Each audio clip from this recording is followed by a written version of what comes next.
Sino ka para kantiin mo mga tao? Wala ka pang tahig.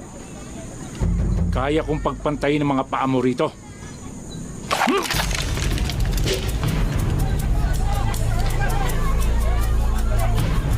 Hindi tumatayo ang balahibo ko sa'yo, Golem. Kung talagang matapang ka, iputok mo yan. Iputok mo!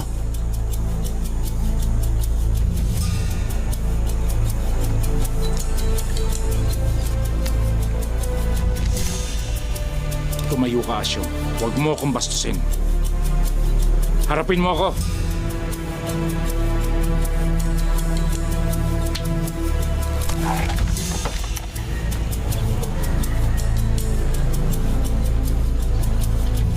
Tiniti ako sa'yo, Golem. Nandyan sa lupang kinatatayuan mo. Magagapain kita.